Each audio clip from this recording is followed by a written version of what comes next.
अहाना का दिल उस रात चैन से नहीं सो पाया। उसकी आंखों में अपनी माँ दुर्गा देवी का दर्द साफ झलक रहा था। दुर्गा देवी वह औरत जिसने अपने पूरे जीवन को अपने परिवार के लिए समर्पित कर दिया था। उसने कभी अपनी खुशियों की परवाह नहीं की, अपने सपनों को हमेशा परिवार की दीवारों के पीछे कैद कर दिया।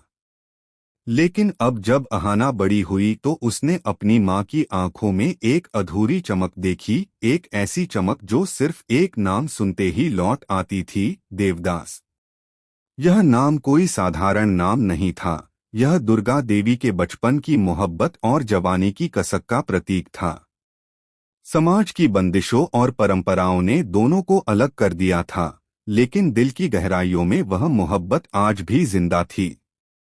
अहाना ने तय कर लिया कि वह अपनी माँ को उनका खोया हुआ सुख लौटाएगी। लेकिन यह रास्ता आसान नहीं था।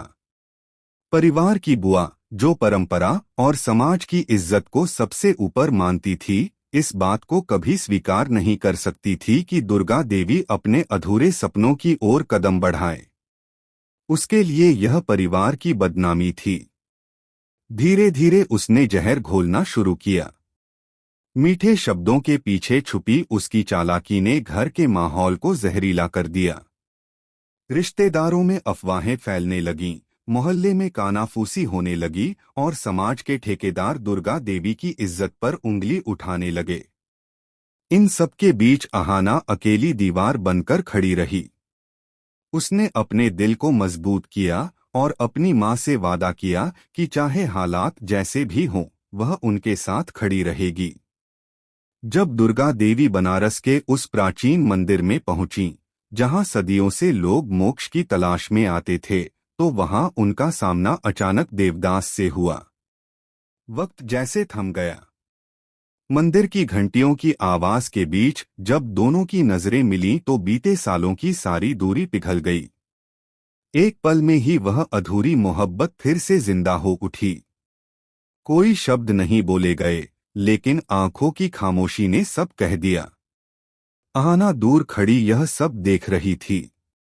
उसकी आंखों से आंसू बह निकले, लेकिन यह आंसू दुख के नहीं बल्कि सुकून के थे। उसने अपनी माँ की आंखों में वह मुस्कान देखी जो बरसों से गायब थी। पर यह खुशी ज्यादा देर टिक नहीं पाई। घर लौटते ही बुआ ने आग में घी डालना शुरू कर दिया। उसने पूरे समाज में झूठी कहानियां फैला दी कि दुर्गा देवी ने अपने बुढ़ापे में घर की इज्जत मिट्टी में मिला दी, कि अहाना अपनी मां को गलत राह पर ले जा रही है। परिवार के कुछ लोग बुआ की बातों में आकर दुर्गा देवी से सवाल करने लगे। दुर्गा देवी चुप रहीं, उनका दिल टूट चुका था। लेकिन अहाना ने हार मानने से इनकार कर दिया। उसने सबके सामने खड़े होकर कहा, अगर किसी औरत को अपनी जिंदगी जीने का हक नहीं है, तो फिर औरत होना ही क्या मायने रखता है। मेरी माँ ने इस घर के लिए अपनी हर इच्छा कुर्बान कर दी। अब अगर वह अपने अधूरे सपनों को पूरा करना चाहती हैं, तो इसमें गलत क्या है। उसकी आवाज में ऐसा साहस था जिसने सबको कुछ पल के लिए खामोश कर दिया। लेकिन बुआ की चालें यहीं खत्म नहीं हुईं। उसने पुलिस तक पहुंचने की धमकी दी और कहा कि वह इस मामले को बदनामी की जड़ बना देगी। अहाना समझ चुकी थी कि अब यह लड़ाई सिर्फ परिवार की नहीं बल्कि समाज की सोच से है। उसने ठान लिया कि वह हर हाल में अपनी मां के सपनों को पूरा करेगी। इस जंग में वह अकेली नहीं थी, उसके साथ था उसकी मां का आशीर्वाद और उस अधूरी मोहब्बत की ताकत जो सालों बाद फिर से जिंदा हुई थी। अब सवाल यह है कि क्या अहाना अपने फैसले पर टिक पाएगी?